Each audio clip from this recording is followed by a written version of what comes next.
Allez, c'est fini la sieste, on se réveille, salut tout le monde, salut les feignasses, et il est 15h, et ben c'est l'heure de Salon de Pauvres, hein ? Bonjour à tout le monde, aujourd'hui c'est une nouvelle émission avec une invitée, Émilie Salva, sociologue, et avec laquelle on va parler de beaucoup de choses dont je vous donnerai le détail tout à l'heure, et apparemment tout le monde est là, malgré la météo quasiment hivernale, et on commence tout de suite par... tout ce qu'on a fait sur la page Facebook, sur notre belle page Facebook. Bénéficiaires du RSA, des gens comme les autres. On ne lasserait jamais. Il s'est passé quelques petites choses depuis la dernière émission. Alors, c'est des choses très variées, vous allez voir. Donc, on démarre il faut que j'en trouve la date. Le 9 janvier déjà. Le 9 janvier, les sous-traitants SNCF recrutent. Alors, on ne sait pas s'ils ont recruté, s'il y a beaucoup d'entre vous qui ont réussi à trouver du boulot à la SNEF. En tout cas, ça s'est pas arrangé du côté des horaires des trains. Bon, le 9 janvier, l'émission de numéro 15, déjà, j'en reviens pas, des 15, elle a eu lieu le 9 janvier, le 12, c'était le début du feuilleton de la table de Marie-Jeanne, qui servait des repas dehors. Qui depuis a trouvé un local. Je crois que la polémique s'est un petit peu éteinte. On n'a pas de nouvelles particulières, si ce n'est ils sont toujours rue Michelet. Normalement oui. Hein, bon, donc voilà. Bon pour les crêpes, c'est rue Michelet. Et donc le 12 janvier, la dernière émission était en ligne. On rappelle qu'on a aussi une ligne YouTube. Une chaîne YouTube. Salon de Pauvres. Oui. On a aussi un Twitter, Salon de Pauvres, et on a une adresse mail. Ouais, c'est important l'adresse mail. salondepauvres@gmail.com. Voilà, on rappelle au passage que on recueille toujours les témoignages au sujet des médecins, de la santé et particulièrement des gens, parce qu'il y en a encore, des médecins qui refusent la CMU. Alors voilà, n'hésitez pas, vous pouvez témoigner de façon anonyme. Vous nous envoyez un petit mail et puis on se fera l'écho de tout ça. C'est en préparation. Alors on va passer. Il n'y aura pas de nouvel impôt pour remplacer la taxe d'habitation. Le contrôle des chômeurs, c'est toujours la même chose. 13 janvier. Des demandes d'aide sociale pré-remplies pour éviter les erreurs et les fraudes. Ça, les fraudes, ils en parlent beaucoup, surtout pour nous. Et puis, alors pareil, le 16 janvier toujours, grâce à notre amie Marie-Thérèse, qui a beaucoup travaillé ce mois-ci, elle a posté pas mal de trucs dans beaucoup de domaines. Donc on pense beaucoup à nos amis du conseil départemental de la Vendée, qui chassent les fraudes. Hein, on en reparlera de ça. On en reparlera. Le 16 janvier encore, donc suite du fameux feuilleton de la table de Jeanne-Marie, où on a eu la réponse de monsieur Jean-Gérard Pommier, qui est président du conseil départemental, et qui donnait un petit peu le point de vue du conseil départemental sur cette histoire.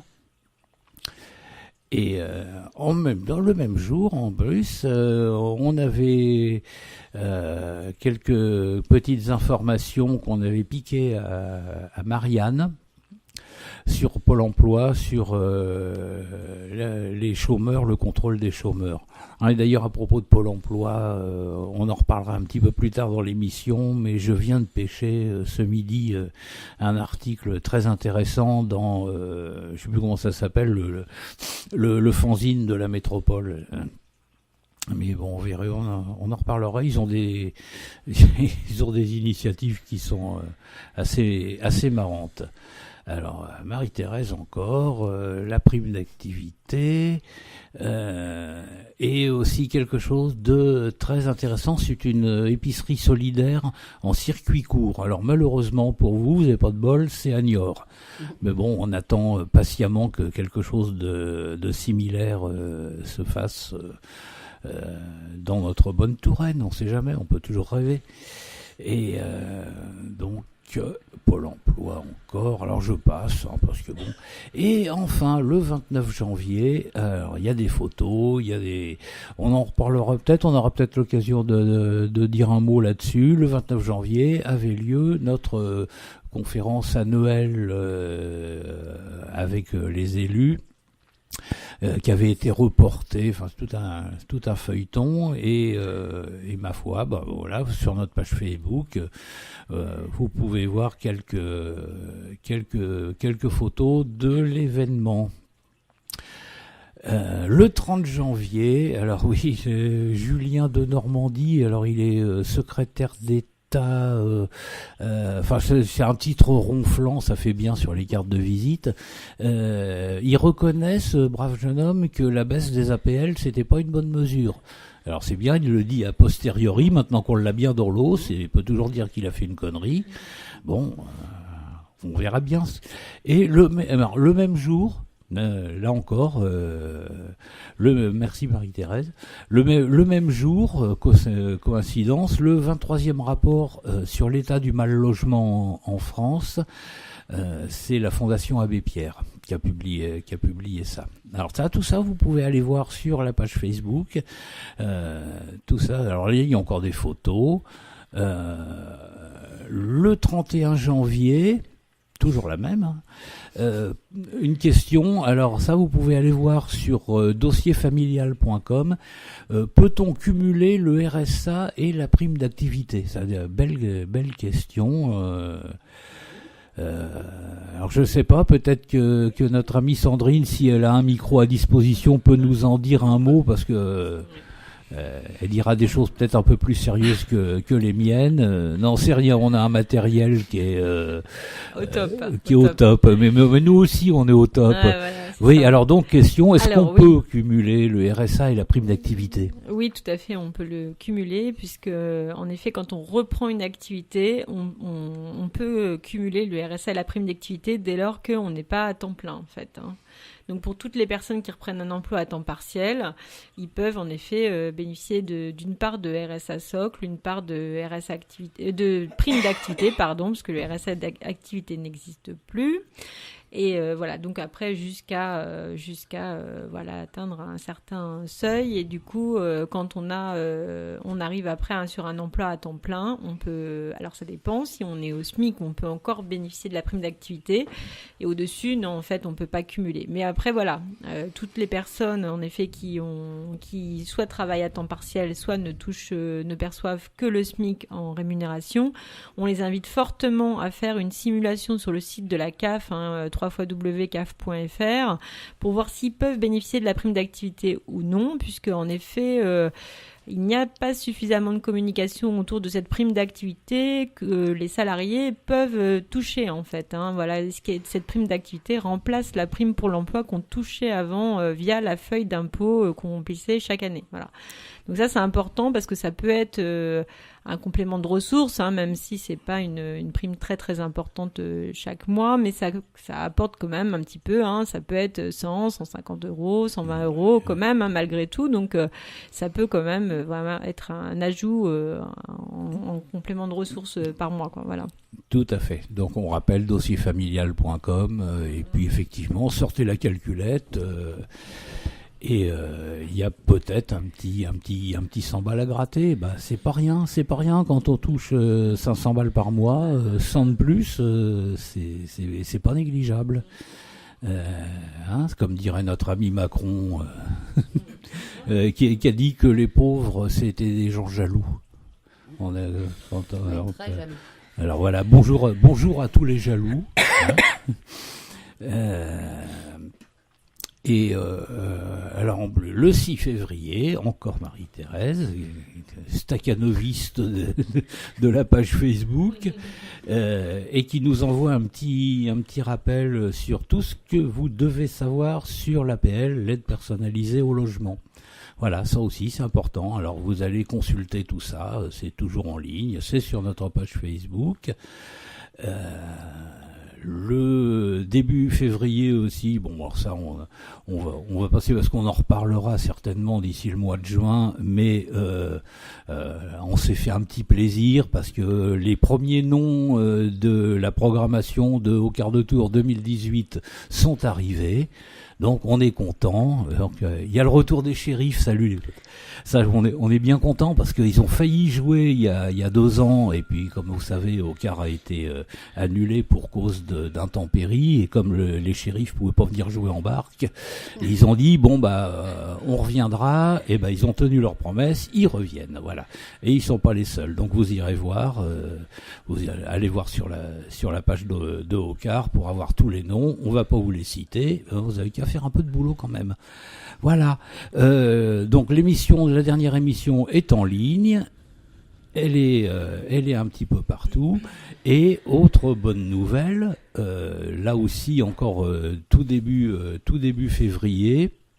J'ai pas la date, mais on a sorti un petit diaporama qui est bien sur les groupes ressources, parce que les groupes ressources, qu'est-ce que c'est ?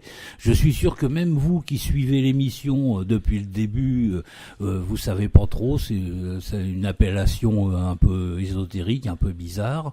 Alors si vous voulez savoir ce que c'est que les groupes ressources, regardez ce petit diaporama qu'on a fait.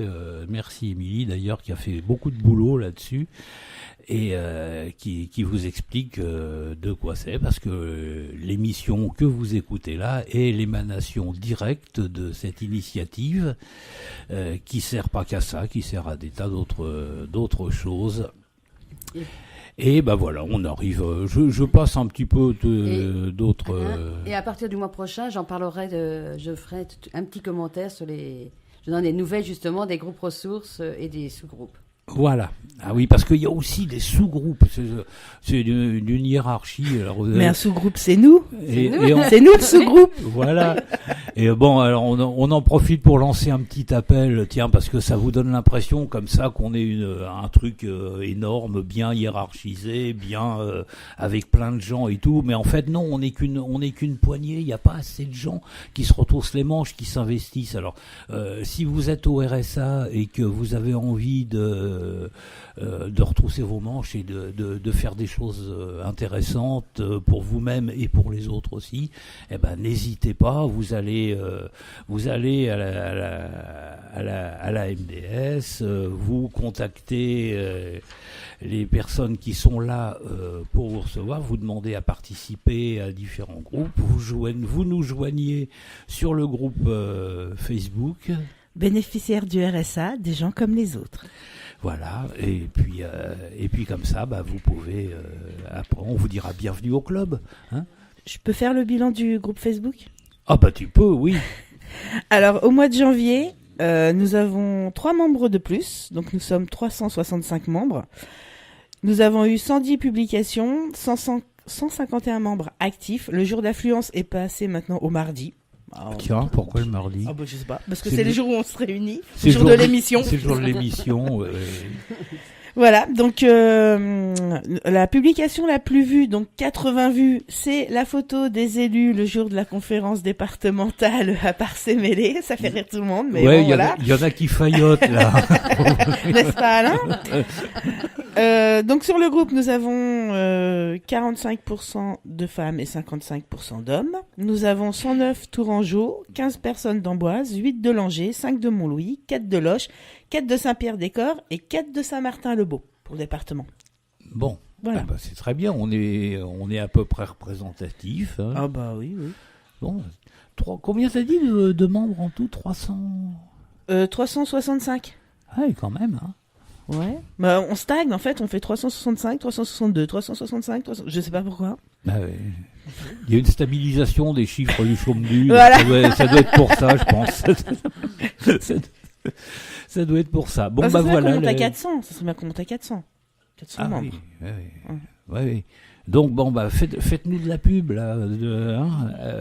Adhérer, c'est gratuit, on vous demandera pas de pognon, on vous proposera même des bons plans, donc vous avez tout à y gagner. Et on Voilà. prend des gens de toute la France, hein, surtout dans le groupe. Hein. C'est pas uniquement l'Indre-et-Loire. Hein. Ah oui, non, on fait pas de stigmatisation Non, voilà. géographique. Ni de discrimination. Non, on discrimine pas. D'ailleurs, bon, ça va être bel enchaînement là, Ouais, quand bah. même. Hein. Là, ça, on devient pro. Oui, on va donc parler aujourd'hui entre autres, de la discrimination. Et alors là, on a sur une feuille une belle liste. On devrait la publier, ça, tiens, sur Facebook. C'est Ouais. prévu. Hein, on va la mettre. C'est Voilà, prévu. jetez un œil, vous allez voir. Donc, quels sont les critères retenus au niveau européen, au niveau international et au niveau français de discrimination? Alors, Ingrid, toi, elle est en train de lire la feuille. Oui, bah, tu veux que j'en dise quelques-uns? Bah oui, hein, Donc en tout, il y en a 23. Donc ça peut être l'âge, quand même. le sexe, l'origine, l'état de santé, l'handicap, l'orientation sexuelle, l'opinion politique, la situation de famille, le patronyme, le lieu de résidence, etc., etc. Donc on mettra les 23 sur le groupe Facebook. Voilà, ouais. Non. Et donc il y a des critères supplémentaires, alors ça je savais pas, reconnus en France. Donc ils sont l'apparence physique, le patronyme, les mœurs. Alors, La carte d'autonomie, surtout, c'est un peu bizarre comme dénomination. Bah, Enfin, bon. quand on voit aussi la domiciliation bancaire, Oui. on a tous un compte en banque. oui, Discrimination, mais, je vois pas trop de quoi La ils veulent domination parler. bancaire, je pense que c'est Bah. pour ceux qui sont interdits bancaires et qui ont du mal à retrouver une banque. Voilà, généralement, quand on est à la poste, c'est qu'on a interdit bancaire. Ouais. Voilà, déjà, on a l'étiquette. Enfin, voilà. Oui. Puis la BNP, c'est pour les riches. Enfin, bon, toi. Ouais. Bah, non, mais c'est vrai. Non, mais c'est vrai. Mais Mais c'est. Ah, vous êtes à la BNP, vous. Vous rigolez. Je sais pas, moi j'ai un compte à l'UBS à Lausanne. Je voulais préciser. J'en ai un autre aux îles Attends, Caïmans. Irène avait Je parlé. voulais juste préciser que Oui. bon, la poste c'est pas pour les interdits bancaires, Ah, mais c'est Euh, l'image. Non, mais non, L'image que ça ressort. en mais fait. c'est la Banque de France qui elle comment dire, a pour charge justement d'avoir les comptes des personnes qui sont interdits bancaires de façon à ce qu'ils Ouais. aient quand même un compte en Ouais, banque, ouais. parce que c'est une obligation légale. Ou Voilà. c'est le droit au compte. Ou de désigner Oui. une banque, un établissement bancaire. Et alors maintenant, les choses ont un peu évolué depuis l'ouverture des comptes. Puis comment ça s'appelle, là, les trucs qu'on peut trouver dans les bureaux de tabac, qui vous accordent un service minimum. Mais effectivement, c'est complètement discriminatoire parce que quand on est, par exemple, fiché à la Banque de France, pas forcément parce qu'on a fait des chèques en bois, mais parce qu'on est en surendettement, par exemple. Eh ben, on a droit à une espèce de compte bancaire pour pauvres, avec une carte qui est pas embossée, c'est-à-dire où les chiffres sont pas, les trucs sont pas en relief. Et c'est pas un détail parce que ce genre de carte, elle marche pas partout. D'abord, ça plante une fois sur 3. Ça marche pas dans les péages d'autoroute. Mais enfin bon, effectivement, les pauvres, ils ont qu'à pas prendre l'autoroute. Faut pas déconner non plus. Il y a tout un tas d'endroits où ça fonctionne pas. Et effectivement, ça se voit tout de suite que c'est une carte un petit peu au rabais, quoi. C'est une carte de pauvre, en fait. Hein. Effectivement, ça fait partie des choses qui sont des discriminatoires. Ça nous montre du doigt tout de suite, sans compter le fait que, en plus de tout ça, on a droit à aucun des malheureux petits avantages qui permettent de passer la fin de mois quand on a besoin d'un petit peu de découvert parce que on n'a pas le droit d'aller faire un plein de courses à partir du 15, il y a tout un tas de petites choses comme ça auxquelles on n'a plus droit. Voilà, ça c'est la discrimination bancaire, c'est ça. Il y aura beaucoup à dire sur le sujet. D'ailleurs, peut-être qu'après la médecine, on va s'attaquer aux banquiers. Ça serait une bonne idée, ça, parce que de toute façon, ces gens-là, je les ai dans le nez depuis tellement longtemps que ça me ferait bien plaisir. Bon, enfin, bon. Bref. Donc là, voilà, la discrimination, c'est tout ça. Ben oui, effectivement, on va le passer sur Facebook, et puis ce sera peut-être pour vous tous l'occasion de dire ce que vous en pensez, hein, parce que on n'est pas les seuls à parler quand même. Ah, mais bon, j'arrive en bas de ma page. On passe à la pause musicale. Oui, hein, il est temps de souffler un peu. Ok. Hein, voilà, pause syndicale. Donc ce mois-ci, ça va être Jim Morrison. Les Doors. Le beau Jim Morrison. Voilà, donc qui est né de son vrai nom James Douglas Morrison, oui. Le 8 décembre 1943 à Melbourne. Il est mort le 3 juillet 1971, donc il y a 27 ans. À Paris. À Paris, il est enterré au Père-Lachaise. Sur sa tombe, il y a l'inscription « Fidèle à son propre démon ». Donc c'est le cofondateur des Doors. Donc, il était sex symbole provoquant, idole du rock engagé contre la guerre du Vietnam. On lui attribuera d'ailleurs le nom de poète maudit, dû à sa mort prématurée, mais dû aussi au fait qu'il est mort en France, le pays de Verlaine, Rimbaud et Baudelaire. Donc, c'est en 1965. Qu'est-ce que tu voulais dire ? Non, je veux dire que la mort de Jim Morrison est longtemps restée une espèce de mystère, parce que bon... mais bon, il y a eu quand même un certain nombre d'informations qu'on finit par fuiter. Oui, bah oui. Donc, en 1965, il croise la route de Ray Manzarek. Voilà, ils parlent musique tous les deux et décident de fonder le groupe Les Doors. Alors, Ray dit à Jim Morrison... nous allons former un groupe et nous gagnerons $1 million. Voilà. Et si le groupe s'appelle les Doors, c'est Jim Morrison qui a décidé du nom, parce qu'il a prétendu qu'il y avait le connu, l'inconnu, et entre les deux, il y a une porte. Ouais. Voilà. Donc c'est les portes de la perception. Voilà. Alors après, il rencontre le batteur et le guitariste. Donc à 4, ils forment les Doors. Donc, en fait, il règne pendant la fin des années 60 une ambiance assez macabre sur le rock, due à la mort de Brian Jones en 69, celle de Jimi Hendrix et Janis Joplin en 70. Donc, Jim Morrison plaisante souvent avec ses compagnons de beuverie en disant qu'il sera le prochain, donc qu'il sera le numéro 4 de la liste. Donc justement, autour de sa mort, plusieurs spéculations, insuffisance cardiaque, overdose préméditée, œdème pulmonaire, dépression, abus d'alcool. Le problème, c'est qu'il n'y a jamais eu d'autopsie sur son corps, donc en fait, on ne saura jamais de quoi il est mort, ça fait vivre la légende. Bah, il se trouve que beaucoup de gens ont prétendu à l'époque qu'en fait, il était mort dans les toilettes du Rock'n'Roll Circus, qui était une boîte au quartier latin.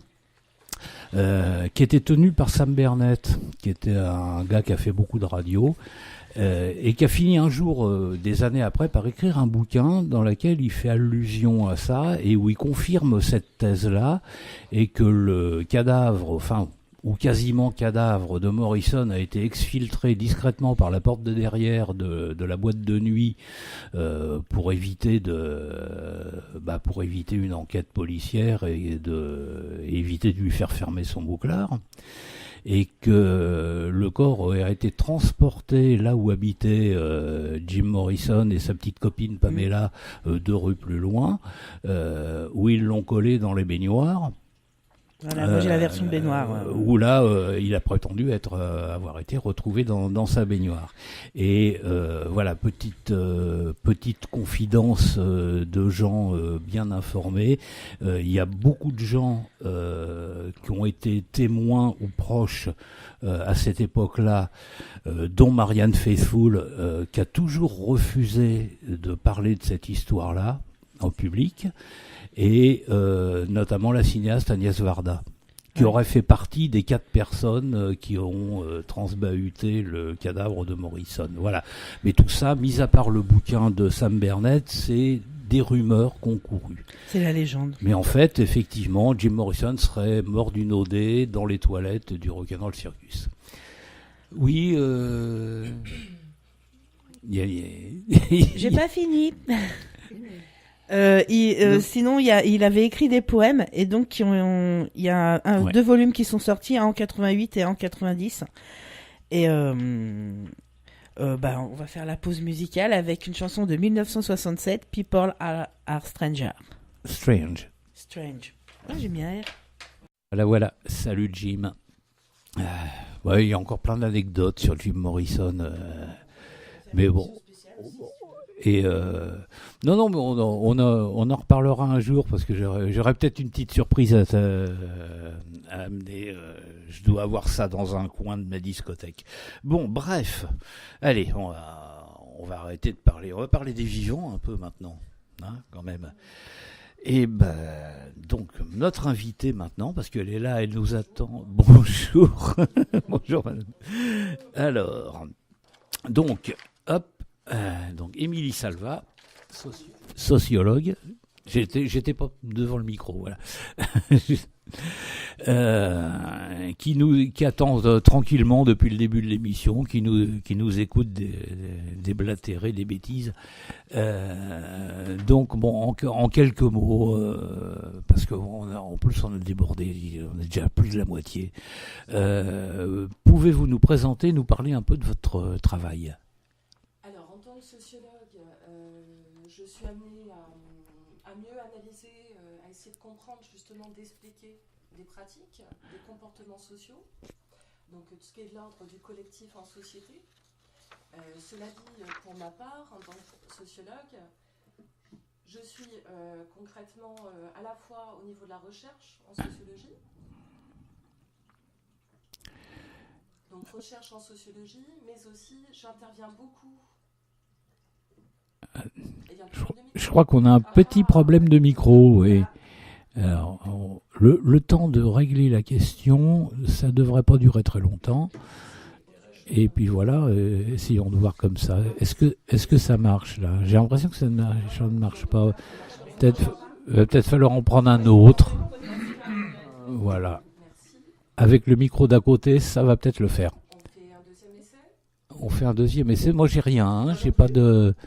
Non, il y a quelque chose qui ne fonctionne pas. Ah oui? Ah. Bon. Donc, voilà. 1, 2. Non. Ah, non. Voilà, il y a un problème. Il y a un problème technique. Bon. Deuxième voilà, essai, voilà. troisième plutôt. Voilà. Sauvé. Bon, alors, on recommence. Voilà, donc Émilie Salva, sociologue, qu'on a fait patienter 3 minutes de plus à cause des problèmes techniques. Voilà, toutes nos excuses. Alors, rebonjour. Et puis donc, dites-nous un petit peu des choses sur votre travail de sociologue. Alors du coup, je suis assez polyvalente en tant que sociologue, c'est-à-dire que quand je peux, je continue la recherche en sociologie, dont des thématiques que j'avais justement en lien avec ma formation en doctorat, donc le thème de l'alimentation ou encore la socialisation. Je continue à faire de la recherche sur des comportements alimentaires en société, notamment, mais pas seulement, vu que j'interviens aussi beaucoup depuis de nombreuses années en école de formation. Donc à la fois formation paramédicale et du travail social. Donc transmission de connaissances, réflexion, méthodologie. Et puis en tant que sociologue, de plus en plus, j'interviens aussi auprès de professionnels, notamment du travail social sur de l'analyse de pratique. Voilà, ça c'est un peu nouveau, mais c'est une autre facette aussi qui peut être liée à notre profession. Et notre émission porte justement sur la lutte contre la stigmatisation. Comment définiriez-vous ce concept ? Alors, si déjà stigmatisation, ça vient en fait de stigmate, qui est un terme en fait au départ monothéiste, hein, particulièrement, enfin un terme chrétien. Le stigmate, c'est une marque, effectivement, une marque visible corporelle et d'une certaine manière indélébile. Et en fait, c'est Erving Goffman qui s'est saisi du terme stigmate pour mieux comprendre comment des individus en société se retrouvent à avoir un attribut social qui va apparaître ou être reçu comme un attribut dévalorisant. Donc en fait, ça concerne la stigmatisation, un individu, un groupe, tout dépend, mais je vais rester sur l'individu, qui donc un attribut social dévalorisant et qui est plus ou moins éloigné d'une norme sociale. Donc de normes sociales qui concernent toutes les sociétés, mais qui peuvent être extrêmement variables, ça dépend, à la fois de la société ou de la période historique. Dans tous les cas, l'individu va paraître différent. Et cette différence est perçue et imaginée comme négative. Alors, si je continue sur des exemples concrets de stigmatisation, donc cet attribut social, en fait, c'est toujours une notion interactive, relationnelle. Ce n'est pas tant l'individu qui pense avoir ce stigmate, c'est la société qui lui rappelle et qui l'identifie comme tel. Donc, il y a toujours, c'est un point de vue relationnel. Et la stigmatisation, c'est extrêmement large. C'est à la fois la question du corps, le corps différent, quel qu'il soit. Donc ça revient des critères que vous avez cités, justement. Apparence physique, esthétisme, ornement, esthétique, poids, si je continue sur ce domaine, mais aussi l'ensemble de comportements, des comportements sociaux qui vont être perçus comme problématiques, ou en tout cas vont interroger une partie assez importante de la société, ou bien encore des pratiques, des manières d'être, ou bien encore un passé, un parcours de vie. Je me permets de donner un exemple, c'est le cas par exemple du stigmate de l'incarcération. Selon les valeurs d'une société, avoir eu un parcours d'incarcération, cela peut justement être considéré comme un stigmate. Mais vous voyez que je nuance. Tout dépend encore une fois des normes sociales induites et imposées par une société ou bien encore un groupe social. Tout à fait. Je repensais à quelque chose en relisant la petite fiche, effectivement, où on parlait tout à l'heure de l'alimentation. Bon, est-ce qu'il y a une stigmatisation par l'alimentation? Bon, je pose la question, c'est bourré de mauvaise foi, parce que à l'évidence, on fait partie si pour schématiser un petit peu, les pauvres, ils vont se nourrir chez Lidl, alors que les gens qui ont les moyens, sans compter le fait d'être forcément riche, simplement une personne qui a un niveau de vie standard peut se permettre de faire des menus, d'avoir une alimentation équilibrée, d'acheter des choses à peu près potables ou mangeables, alors que le pauvre, il va se nourrir comme il peut, et résultat, il bouffe des saloperies.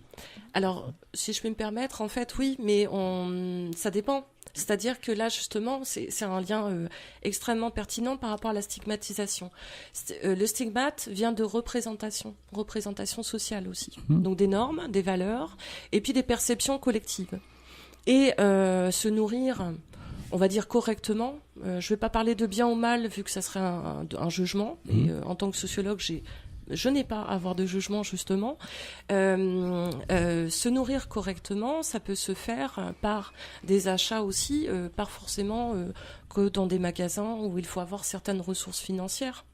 On est plutôt sur une question d'apprentissage alimentaire ou bien encore de goût aussi, de goût, de diversité avec des produits qu'on pourrait dire lambda, par exemple faire un repas, pour être plus précise, de pâtes avec effectivement un poivron à l'intérieur et puis faire une sauce soja ou bien effectivement une sauce avec une crème et quelques champignons. Concrètement, c'est un repas, c'est un plat équilibré. Donc en fait, il faut pouvoir justement séparer sur la stigmatisation la réalité justement des personnes, ce qu'elles vivent, et pareil pour l'alimentation. Et les pauvres, ce qui est extrêmement fourre-tout comme terminologie, ça ne veut pas dire qu'ils mangent mal ou bien, ça ne veut pas dire qu'ils n'ont pas non plus une diversité alimentaire, pas du tout, au contraire, ils peuvent en avoir une. Par contre, le regard qu'il pourrait y avoir, ou certaines représentations vont dissocier. C'est un des risques. Je sais pas trop si je réponds, du coup, je complète plutôt, oui, je non, pense. Mais effectivement, ça complète, oui. Mais les pauvres, enfin bon, les gens qui vivent en dessous quasiment même parfois du minimum vital, ils sont contraints d'aller acheter, s'ils ont le choix entre des yaourts à peu près sains et des yaourts bas de gamme de chez Lidl qui coûtent moitié prix et qui sont des vraies saloperies, il va acheter au moins cher. Alors après, et toute la pression sociale fait que on est obligé d'aller à chaque fois au moins cher, quitte même à sauter des repas parce que c'est des choses qui arrivent. Effectivement, tout ce qui est moins cher est généralement une vraie catastrophe alimentaire. alors en fait, pareil toujours dans ce sujet, il y a aussi la question de l'accès, tout à fait. L'accès à certains produits et une diversité de produits. C'est justement dans l'exemple que vous citez. Ensuite, ça dépend des marques, en fait. Enfin, je vais nuancer encore une fois, c'est que dans des marques qui ne sont pas forcément très connues ou qui paraissent extrêmement liées à des groupes tels que multinationales, ça ne veut pas dire forcément que ce produit est composé que d'édulcorants, effectivement, et comme le yaourt, qui serait forcément négatif. Oui, non, ça dépend en fait. C'est une citais question, je dirais, l'exemple plutôt du de yaourt connaissance. parce que c'est ça qui m'est venu à l'esprit à ce moment-là. Mais par exemple, il y a de temps en temps, dans certains endroits de la ville de Tours, pendant un temps, ils étaient à la gare, des gens qui vendent des plateaux de légumes. Oui, oui, tout à fait. C'est des trucs bio, c'est des circuits courts, c'est quelque chose qui est vachement bien. Moi, j'applaudis des 2 mains, des 2 pieds et des oreilles à tout ça. Mais bon, c'est 15 balles le plateau. Alors, si on fait la même chose avec du légume bas de gamme de chez X ou Y, on va pas faire de la pub à un tel ou un tel, à 3 francs 6 sous, le plateau, le même, va nous revenir à 3,50 au lieu de 15 balles. Seulement, ce sera des légumes bourrés de pesticides, ce sera des légumes qui sont de grande distribution. Ça jouera pas du tout dans la même cour. Alors là, effectivement, dans cet exemple, oui, tout à fait. Mais ensuite, est-ce que c'est dans ce cas-là une problématique d'accès et de ressources, ou bien encore de produits distribués et mis sur le marché? Et là, du coup, ça serait pour moi une autre question qui n'est pas forcément de mon domaine. Bien sûr, mais les deux sont liés. Mais c'est évidemment avant tout une question d'économie et de comment on conçoit la distribution et ça. Mais alors ça, voilà.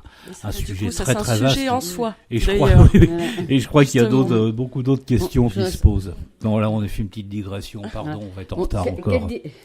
Quelle différence pouvez-vous faire avec la notion de discrimination?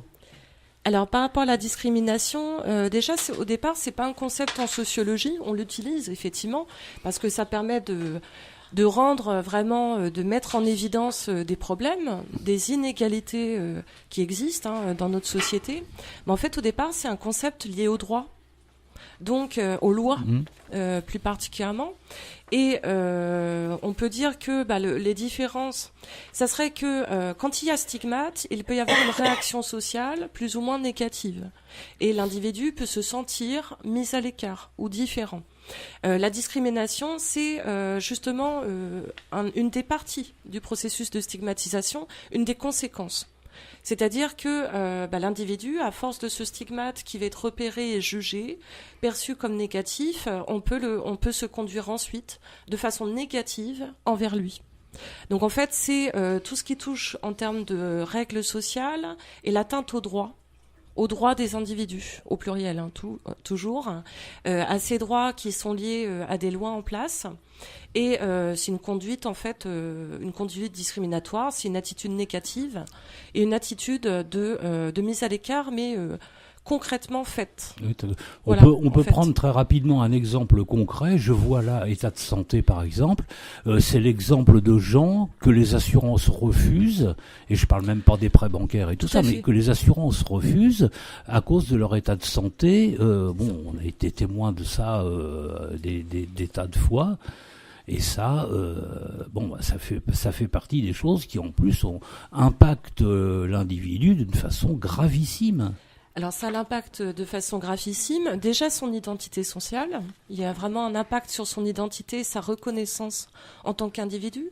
Je rappelle quand même, nous sommes des animaux sociaux, hein. Nous avons besoin à la fois de nous construire par nous-mêmes, mais aussi par les autres. Donc nous vivons en société, dans une relation d'interdépendance. Donc cela touche l'identité. Et puis cela peut d'autant plus bouleverser, hein, justement celle-ci, à la fois par des sentiments de dévalorisation, des angoisses, voire même des questions justement de ressenti de disqualification. Je reprends l'exemple sur la maladie pour compléter sur la question de la discrimination, et puis ça fait du lien avec les critères liés justement aux lois en place en France. C'est toute la question qui se pose sur la révélation ou la dissimulation d'une maladie longue, à la fois au sein de sa vie sociale, mais aussi professionnelle. Des études, justement, se sont intéressées particulièrement à des maladies longues telles que le cancer, ou bien encore, effectivement, la maladie, le sida. Et encore aujourd'hui, les représentations peuvent être très négatives, et donc impacter, justement, et discriminer cet individu. Donc, mise à l'écart, et puis avec un risque justement de réaction de la part de l'individu, de dissimuler pour se protéger d'une éventuelle problématique justement de mise à l'écart. Oui, ou tout simplement pour revendiquer son droit inaliénable d'être considéré comme les autres. Tout à fait, voilà. Tout Donc d'être simplement. perçu comme un individu à part entière, et pas par justement on définit pas un individu uniquement par sa pathologie ou par des critères comme ça. C'est une aberration sociale qui est encore une fois dictée par l'argent, par la marchandisation de tout, parce que les compagnies d'assurance sont des entreprises privées. Le but de toute entreprise, c'est pas un crime, mais c'est comme ça, c'est de gagner du pognon. Donc, on fait pas de sentiments. On n'est pas là pour ça. Dans l'exemple justement des assurances, mais plus largement, toute société va mettre en place certaines contraintes, certaines impositions sur l'individu, hein, sur le collectif, hein, nous en tant que collectif, et les valeurs aussi y participent. Alors les valeurs sont ni positives ni négatives au départ, mais ce sont des principes moraux, et ces principes moraux peuvent induire justement des comme difficultés. Comme disait Ferré, l'emmerdant avec la morale, c'est que c'est toujours la morale des autres. Oui, on pourrait faire du lien, effectivement. Alors sachant qu'ensuite, par essence, justement, ce qu'on étudie en sociologie, c'est que ces valeurs, elles sont quelque part adhérées de fait par la plupart des individus. Donc il n'y a pas forcément ce recul, cette distanciation de se rendre compte que là, cette valeur, elle n'est peut-être pas en lien direct avec ce qu'on souhaite ou ce qu'on aimerait avoir en société. Ah, c'est Marie-Thérèse qui est... D'après vous, quelles peuvent être les conséquences de ces phénomènes sur les personnes ?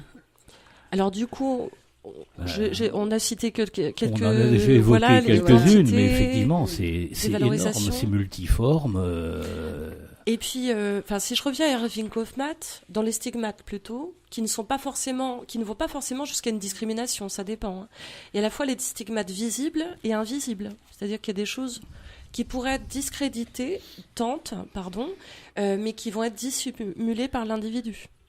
Donc dans les conséquences, ça peut être des stratégies de dissimulation, de contournement, pour se protéger, hein, toujours, on l'avait dit, ou bien encore de révélation, voire de revendication. Il y a aussi l'autre aspect, hein. Ça peut être à la fois un ressenti de dévalorisation, mais estime de soi, mais ou encore, s'il y a justement des liens sociaux forts, pour un groupe ou pour un entourage, certains individus peuvent justement, au contraire, revendiquer et en faire leurs propres normes. Oui. Parce qu'il y a un autre, justement, une autre conséquence. On voit ça particulièrement dans les discriminations liées aux croyances religieuses, par exemple. Tout à fait. Dans le sens le plus large du terme, où l'individu a tendance à remplacer, entre guillemets, pour parler simple, l'appartenance à la communauté globale par un espèce de repli communautaire, voire même sectaire, dans une communauté plus restreinte, mais où les liens sont beaucoup plus présents. Voilà, tout à fait. Les liens sociaux sont présents, et puis il y a appartenance reconnaissance, justement, de l'identité. Là, du coup, dans cet exemple des croyances religieuses, moi, je pense aussi à des recherches. Je pense à Outsiders, l'ouvrage d'Howard Baker, qui est extrêmement intéressant sur ce qu'on appelle, nous, en sociologie, la déviance. Pas dans le sens psychanalytique, pas du tout. La déviance, transgression de normes. Et il y a en fait un certain nombre d'individus, par leur pratique, leur façon d'être, mais aussi une appartenance forte, une référence à d'autres, donc un groupe, ils vont pouvoir s'en saisir et s'y investir. Et donc, mieux pouvoir se confronter ou gérer, entre guillemets, justement, l'impact de ce stigmate. Et Howard Baker, justement, il est musicien de danse. Depuis, justement, en observation participante, dans les années 60-70, du moins dans cette étude, il prend cet exemple. C'est un groupe, ces musiciens, qui est considéré comme déviant.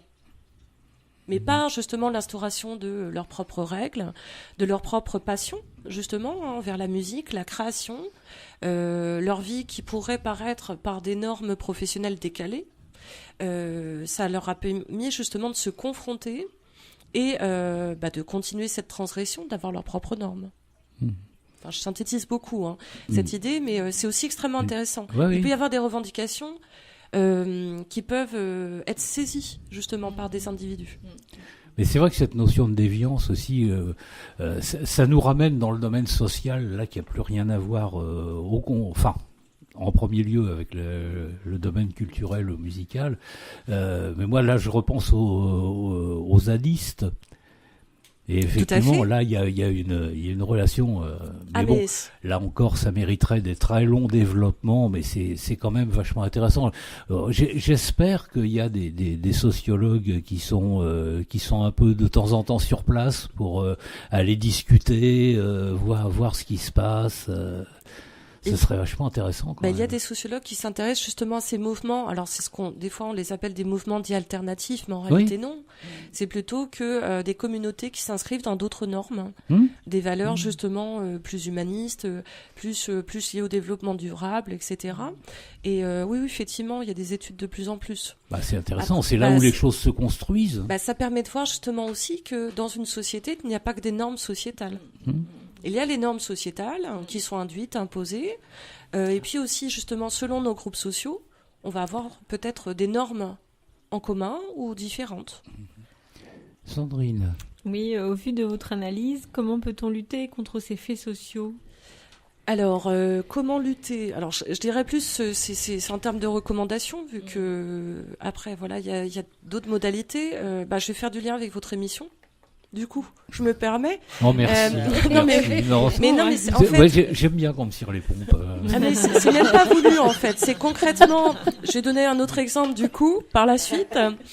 Non, en fait, c'est un bon exemple. Transmettre, diffuser, justement, et particulièrement de mon point de vue, des informations, des données objectives. Pas seulement, alors les témoignages ressentis, c'est extrêmement intéressant, mais aussi faire du lien avec énormément d'études qui s'intéressent justement à ces problématiques, ces difficultés, voire ces stigmatisations, ces discriminations, et qui apportent des éclairages. Donc transmettre, diffuser, que ça soit par écrit, vous avez parlé effectivement de Facebook, les réseaux sociaux, la radio, ce sont des modalités extrêmement intéressantes, mais toujours sur les données objectives. Ce que je rajouterais aussi, c'est, mais alors là c'est peut-être plus utopiste, c'est travailler sur les représentations. Travailler sur les représentations et permettre progressivement que les individus aient plutôt un esprit critique. Un esprit critique qui ensuite leur permettront de choisir ou non certaines représentations. Mais c'est là du coup, c'est pourquoi je dis que c'est plutôt utopiste, dans le sens où les représentations sociales mettent du temps à changer, à se modifier. C'est tout à fait logique d'un point de vue sociétal, mais il peut y avoir des modifications, des normes changent continuellement. Donc l'esprit critique, faire réfléchir, faire poser des questions déjà, c'est un élément aussi qui peut être une piste par rapport à ces problématiques de mon point de vue. On a du boulot. Voilà. On va relire Voltaire et Guy Debord. Bon, et puis on va donner la parole à Guylaine tout à l'heure parce qu'elle a quand même sa petite rubrique. Le temps qu'elle récupère le micro qui marche et qui passe de main en main, voilà.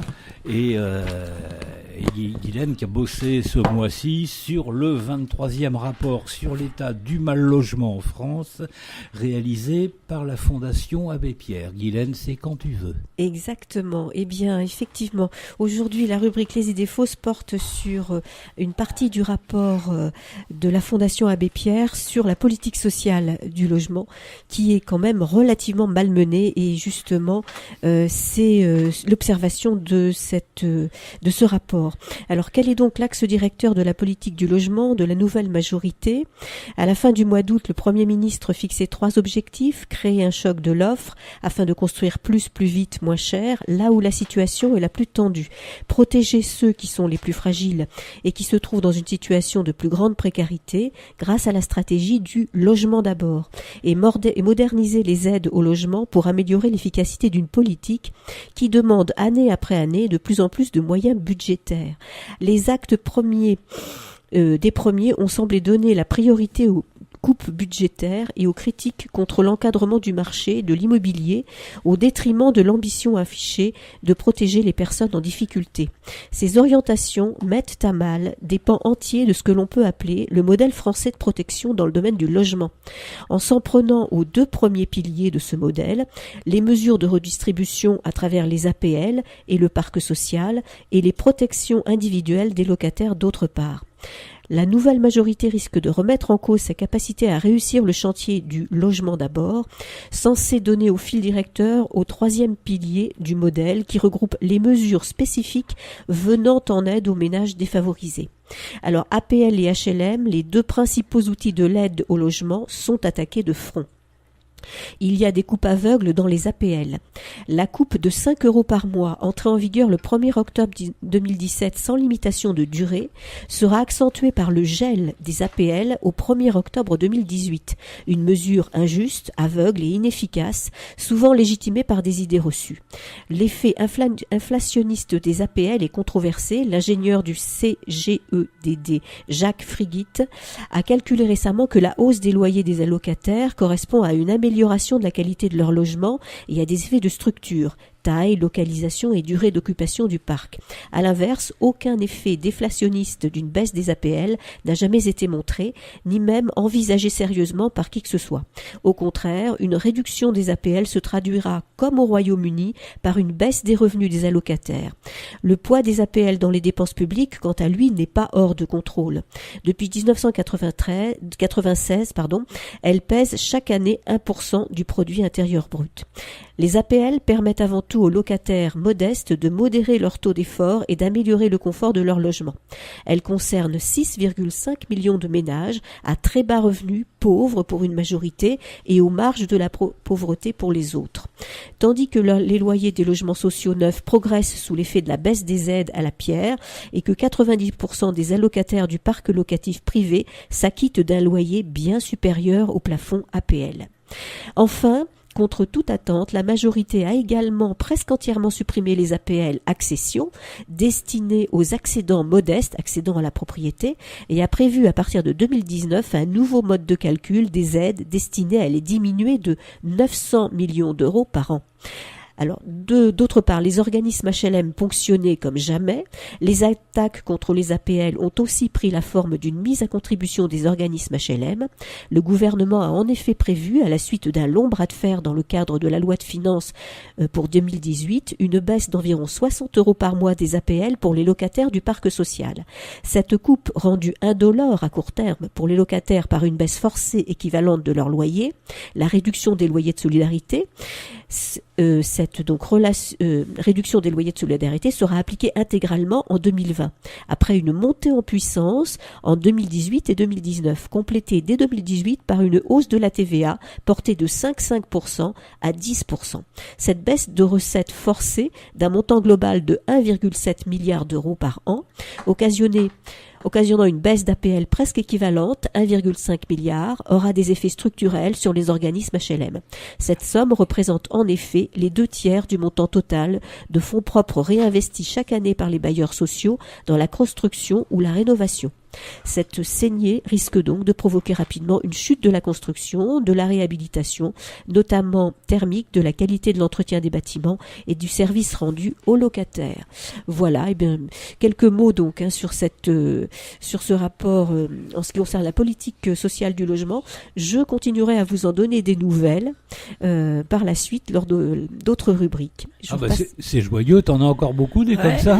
Malheureusement oui, parce qu'il y a, semble-t-il, un affichage donc dans le projet logement d'abord, c'est un affichage, mais dans les faits, on voit qu'il y a quand même un recul justement des aides, et on se pose beaucoup de questions sur, et là effectivement la Fondation Abbé Pierre, qui est vraiment très compétente dans le domaine puisqu'elle suit toutes ces questions depuis des années, met en lumière toutes les difficultés et tous les risques qui viennent qui apparaissent à la suite de la réalité concrète des mesures qui sont prises ou de celles qui ne sont pas prises. Terminons quand même par une note positive. On va signaler à tous les gens qui sont vraiment très pauvres et qui sont impactés par les baisses d'APL et tout, que sous les ponts, c'est toujours gratuit. Voilà. Bon, il est l'heure, là, il est maintenant quasiment 16h. Et juste le temps de vous dire que la prochaine émission aura lieu le mardi 13 avec nos témoignages. 13 mars. Mardi 13 mars, oui, dans un mois. évidemment, mardi. Mais ils ont compris, hein.